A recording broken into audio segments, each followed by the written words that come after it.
All right, wrestling fans, let's welcome on the air at this time.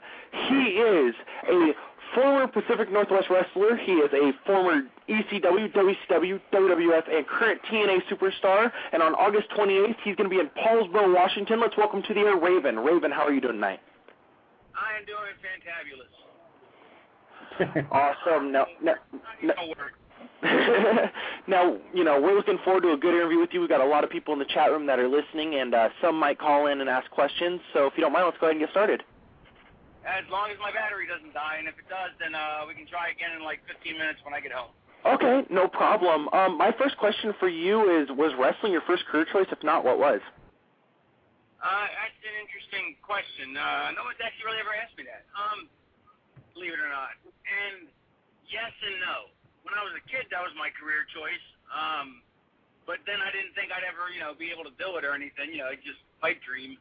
And plus, I was too small. And then when I finally got older and thought that, hey, I can really do this, I decided to do it. But in between there, I thought I'd go into the FBI or the CIA or the DEA or something interesting because I wanted some action in my life. You know what I mean?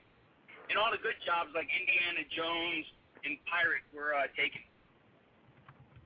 Oh, okay. Wow. I'm surprised nobody's asked you that. That's a question we usually ask almost every interview. What? It's actually one of the questions we usually ask most of the guests to, get some of the most unique answers. Now, my next question for you is, during the time you debuted in wrestling, training was a lot different than it is nowadays. Can you describe your training to our listeners? Wait, say it again? I said when you were training to be a pro wrestler, it's a lot different than training nowadays for the kids that are breaking in nowadays. Can you describe your training and how it was, back then? It wasn't much different. I don't think it was any different, to be honest. They take you $3,000. Only thing in the world that inflation hasn't touched this wrestling school is $3,000 then, it's $3,000 now. You go there and you take bumps, and you learn how to take, flat back bumps and all kinds of stuff like that. Learn how to do headlocks and arm drags. The difference was back then you didn't go to school for 17 years because you went out and worked, and you learned how to work in front of people. And now you just stay in school and do a bunch of high spots until and don't. But you don't really learn any psychology in school back then either. At least I didn't. So I didn't learn anything different than they didn't learn here. You know what I mean? I just after about a month, Larry Sharp goes, look, everything you know everything I can teach you. Basically, I mean, as far as in a school, you need to be in front of people. He goes, you can come to the school all the time if you want. He goes, but you know all the basics. He goes, you need to be in front of people. So I spent 9 months trying to get booked, in a full-time territory. Mm-hmm. Now, one of our listeners actually sent in the question that was, how did the Scotty the Body character come to be? How did what? How did the Scotty the Body character come to be? I invented it. No, I was a big mark for Jesse the Body Ventura on his. Even though I'd never really seen him wrestle, I was a big mark for his commentary, and he made me laugh. And I liked I was a big mark for Michael Hayes too. I wanted to be like Michael Hayes, like that pretty boy heel, because being a good-looking guy, or at least I used to be, and I could talk, and so I wanted to do something in that vein. And this business is back then that guys are tough now, but back then guys were just they were the toughest of the tough. And so I didn't want to be a tough guy because I was like, that's ridiculous. You know what I mean? I'm no way, shape, or form tough compared to to the guys that walked the midway back then. So I wanted to be a chicken shit heel, which was fine with me. And it's also, like I said, what I liked about the people I wanted to be like Michael Hayes or like Jesse Ventura, and then Scotty and Body rhyme. So I just thought that was kind of clever. And also I was a little ahead of myself because people used to go, oh, Scotty the Body. Like people in the business would actually go, you're not really that built. Why do you call yourself Scotty the Body? I'm like, that's the heat, you morons. So I was kind of ahead of the game to begin with because I understood that if I didn't have that great a body and I called myself that, it's heat. Whereas the boys were just like, how can you call yourself that? I'm like, and now it's even more ironic because now people look back and they go, man, remember when you used to be really built when you were Scotty the Body? I'm like, I wasn't. So, who knows? Now, you got to work in the Pacific Northwest Territory back in days for Don Owens. What are your memories of Don Owens? Oh, man, that was like 2 of the best years of my life. Don Owens was awesome. He was a little old man in a green suit, and the very first appearance I made, he was announcing me, and he forgot my name. And, of course, they went live to tape, but they never edited anything.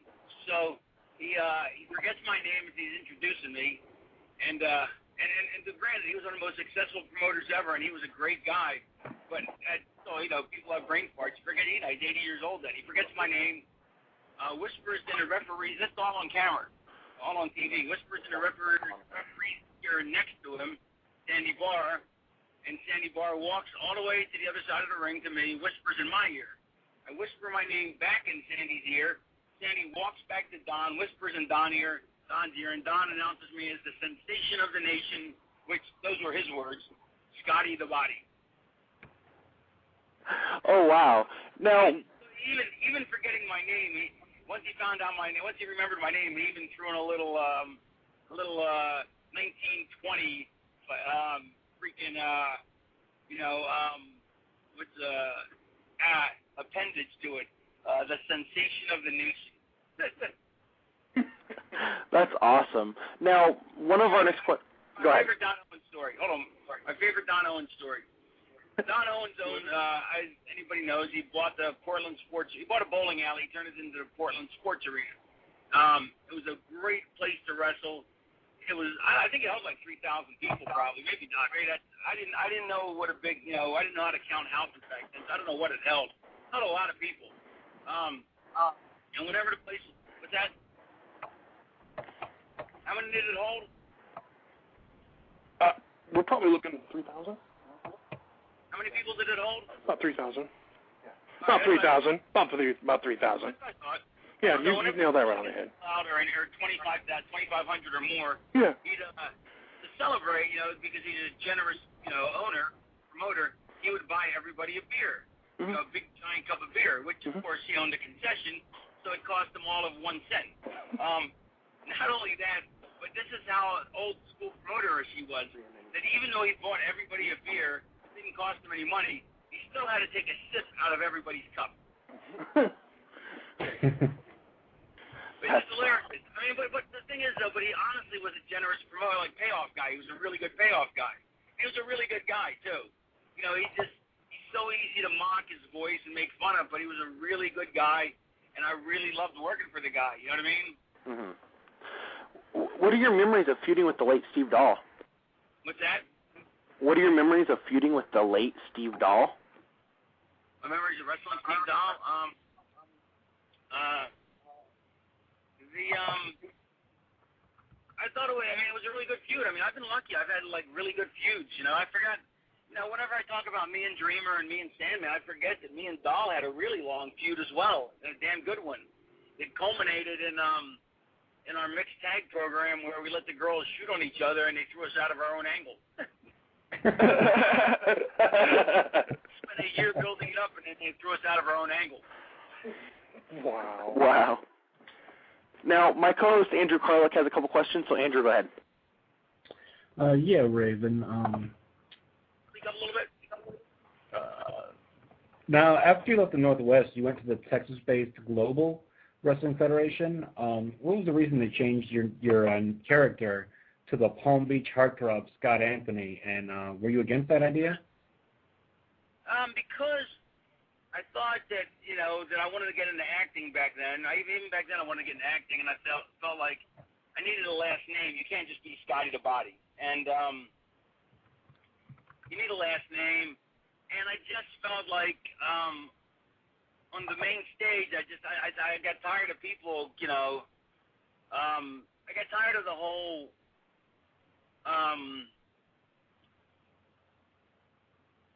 what's the word I'm looking for?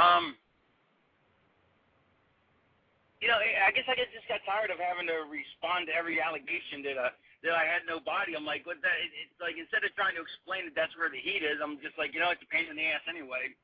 And I just felt like, if you're gonna move forward, you gotta have something that, that you can take with you. You know what I mean? And I really, you know, you need a last name, and my last name is, I think, is terrible for showbiz. And I just felt like Scotty the Body with a last name, any last name, didn't work anymore either. You know what I mean? It was like, you know, like it was clever, I thought, you know, because it just rhymed and that was it. But if you add another name on it, then I'm just ripping off Jesse the Body Ventura. You know what I mean? And I wasn't, and plus if I was going to go national, which I knew I would sooner or later, you know, those guys, probably everybody in the business was better built than me, you know, on a national level, or at least 60%. And it was just like, I didn't feel like getting all this shit in the locker room for it. You know what I mean? Because that's a big chunk of the business too, you know. And honestly, it was just time for a name change.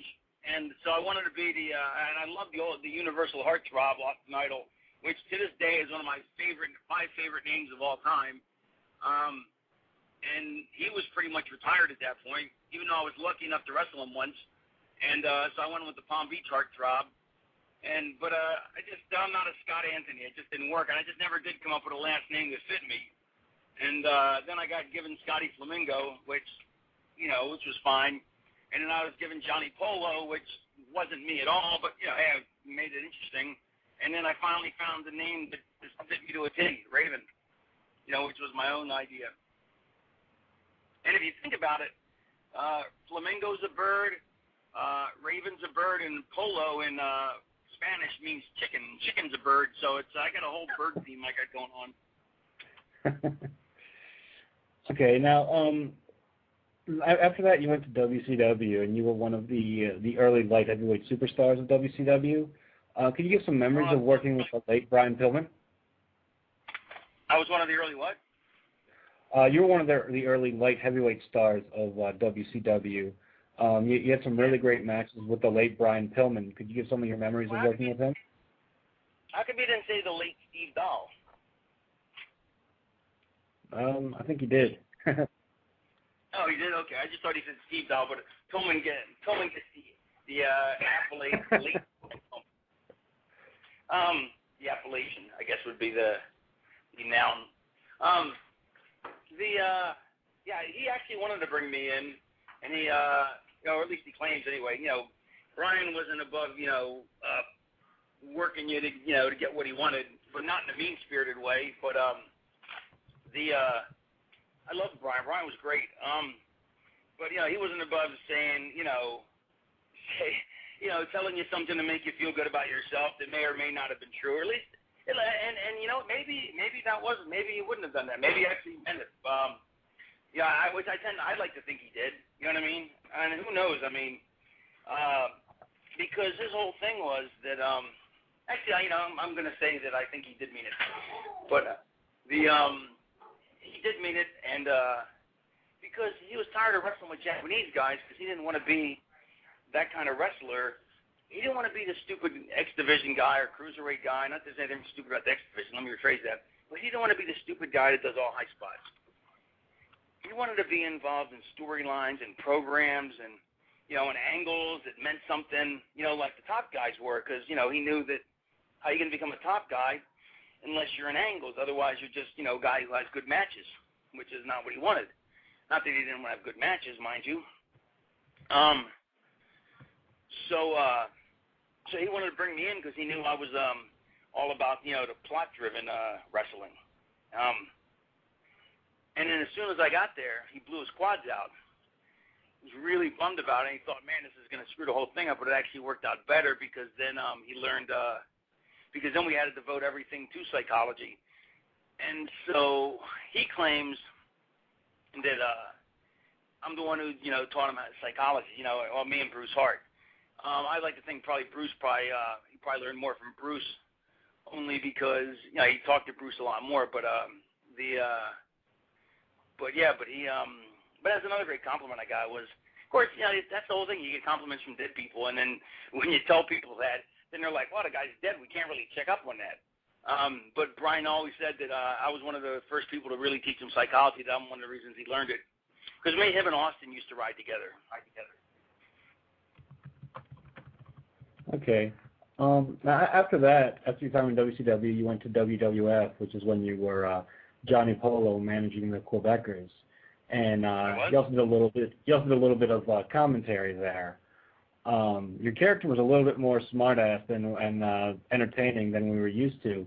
Was that something that you wanted to do, or was that something that they wanted you to do? No, I did. And I wasn't more smartass than I ever before. I was always the same smartass. I mean, I've been a smartass my whole career until I became Raven, and then it just didn't fit the character.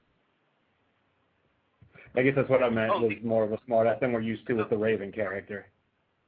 What's that? I guess what I meant was you're more of a smartass type of character and entertaining than, or funny, I should say, than you were as the Raven character, what we've come to know from you as Raven. Yeah, with Scotty the Bomb, Scott Anthony, and Scotty Flamingo and Johnny Polo were all smartasses.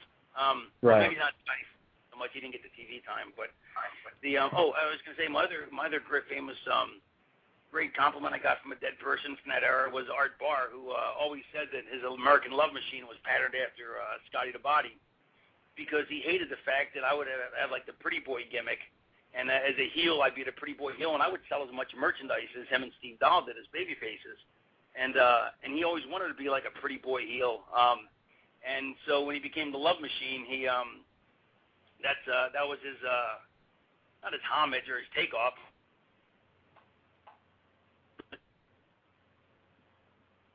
Which once again, I can claim all I want because he's dead, and no one can say yay or nay, but that actually is true. It's a great story. I didn't know that.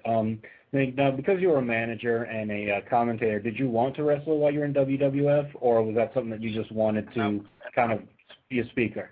Nope. I didn't want to manage. I didn't want to be in management. I wanted to wrestle, and that's why I quit finally, because at least when I was managing, I was, I thought, okay, sooner or later they're going to let me wrestle, but once they made it perfectly clear, once they made me just a producer, but then I was getting ready to quit anyway. But I'm like, how do I turn down this kind of money? Once I became a producer and just doing All American, I was like, man, I want to quit, but where am I going to go? And then when they just made me a producer and no longer a manager, and no longer in the wraparound segments in All American, I'm like, that's it, I'm gone. And so I quit. Okay. Now, we do have some more questions, but before we go ahead and get to our next question, we have somebody on the air with us who would like to say hello to you. At this time, I'd like to welcome our co-host, ECW Original Pitbull, Gary Wolf. Hey, Gary. Oh. Hang on real quick. Let's see. Okay. Gary, you're on the air with Raven. Hey, Scotty. How you doing, brother? It's Pitbull 1. What's up, man? How you been? Not bad, man. I wanted to tell you, man, I watched the pay-per-view. You had a hell of a match with Dreamer. It was fucking awesome. Thank you very much. Thank you. Hey, did they do a segment with you or something? Yeah, I did a thing with my my street rod and my dog. I cut a promo. Tommy sent a camera crew out. That's what I did. So. Yeah, I actually said they got to make sure they get. I mean, they already had planned it, but I was telling Tom, I said, you got to make sure you get Gary on the show in some way or capacity. And he goes, don't worry, I already got it covered. So. Yeah, I mean, I'm hoping to try to work on the 23rd, 24th, and 25th when you guys are in the area. Yeah, I don't know. I mean, they're not booking us in the house shows, I don't think. None of you guys?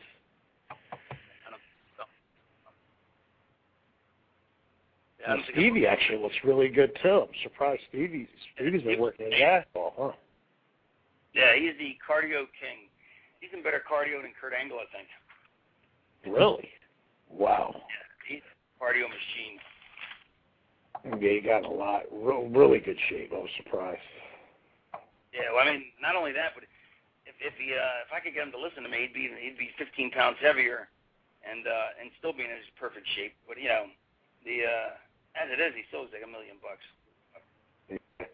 Yeah, I had lost 30 pounds, and I just put 20 of it back on because I stopped training at all, period. But my body needed the rest, Yeah, no, you can't take that time off. Yeah, I took it off, and then I've been back in the gym about 4 months now, and I already put 20 pounds back on. That's good. 10 more to go. Yeah, I don't even know if I'm going to actually put another 10. I might just go for like 25 and be done with it. Feel pretty good right now at the weight I'm at, so. Good. Gary, thank you very much for joining us, man. No problem. I always enjoy talking to Scotty. We used to hang out every day. We would go work out, go to South Street and eat chicken, and then we'd go to clubs at night. So it was like an everyday thing with us, man. Yep. All right, thank you very much, Gary. All right, brother. Hey, listen, I can't really talk much longer because I gotta take another radio show at 9. Okay, no problem. And I gotta take care, and I gotta let my battery recharge before then, or it's not gonna make it. No problem. Do you mind if we just ask 2 more questions then? Sure, absolutely. Okay, now, being that you're coming in on the 28th, and this is like your first time back in the area in a while, what can fans expect out of you? I know a lot's changed since last time you were out here, man. Just the same thing they see on TV. Same thing they see on TV. Okay. Now, are you looking forward to this? Is this going to be like a happy homecoming for you? Absolutely, I'm looking forward to it. Very much looking forward to it. If you don't mind, we actually have one caller. Do you mind us patching them through, and then we'll go ahead? Sure. All right. Caller from the 478, you're on the air.